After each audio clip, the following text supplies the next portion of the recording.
Hello and welcome back to this unit. We are in session 2 of unit 5, that's taxation and government expenditure in Ghana. In this session, we will be looking at the principles of taxation. So basically the principles that guides the government in coming up with tax rate and tax items to charge or to levy on the citizens, right? So there are various reasons for taxation in Ghana, right? The government may introduce some taxes to in order to redistribute income. It may come up with some taxes in order to generate revenue. Basically, it may also come up with some taxes to reduce consumption of some products, and the government may introduce some taxes just as regulatory measures in the system. Also, some as fiscal policy measures to control inflation, to reduce dumping and other stuff. So these are there are various reasons for introducing some forms of taxes in the country. But then these reasons are based on some principles, right? Most of these principles are from Adam Smith's book, The Wealth of Nations, right? So based on this principle, government comes up with tax policies and then tax regimes in order to help them make life, say, a bit better for the citizens, and also sometimes to control certain aspect of the economy. So basically, that's what we'll be looking at this in this session. These principles that the government stand on, or the framework that guides the government to determine some taxes that they introduce and some levies that they introduce as well. Right. So by the end of the session, we will be able to explain the principles of equity and fairness that influence tax administration in Ghana. Also, we should also be able to explain how tax simplicity and tax economic fa- facility facilitate tax compliance in Ghana. And also, we should be able to describe a convenience, neutral, effective, and flexible tax system. Okay, so the very first one, the principle of equity and fairness. There is this very popular saying that equity is not the same as equality, right? So equity, we are looking at we all having the same burden, right? Irrespective of where we are, the burden should be the same, right? If you are very rich, if I'm not very rich, if we are all paying taxes, we should all feel the same burden, right? Now that's equity. Everybody has to feel the same impact, right? So if you are paying 25%, I should also be paying something like 25% on whatever I am receiving. Okay. So the principle of equity suggests that taxpayers in better circumstances should bear a larger part of the tax burden as a proportion of their income.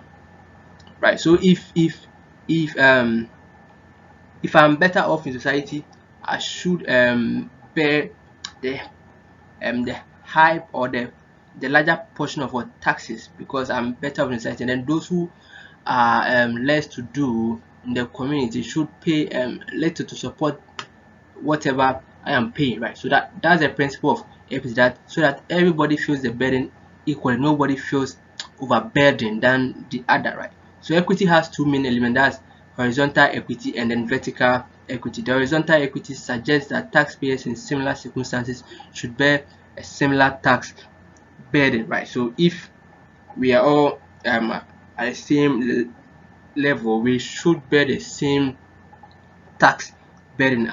I shouldn't be earning as much as you, and then you pay more taxes than I am paying, or I pay more taxes than you are paying. That is not equity, right? Then we have the vertical equity, which is a normative concept whose definition can differ from one user to another. So with vertical equity, depending on where you are coming from, we are saying that vertical equity, if it, if you are earning this amount and I'm earning, let's say, lower amount, the burden that we are sharing should be the same in terms of where we are. Right now, you are very rich, your burden should like your tax amount will be very larger than my tax amount, but then what I am paying should justify my position, like what I'm paying should justify my position, and what you are also paying should justify the position in which you are.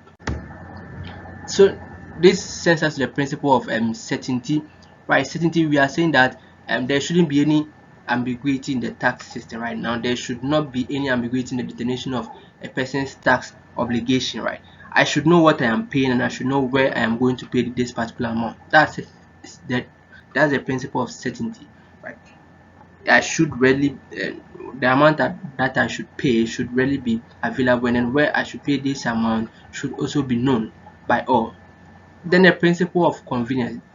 Taxes should not put a person at a position that make the person feel inconvenient, or that inconvenience the person, right? The tax system should ensure that taxpayers are not hard put to it when they want to pay tax, right? So a person should not feel like they are at disadvantage when they are paying taxes, right? So a tax system that do not provide convenient avenue for taxpayers can encourage tax invasion, right? So if people feel like they are being inconvenienced, or like the taxes are putting some form of unnecessary inconvenience on them, they may consider invading taxes, which is an offense, by the way.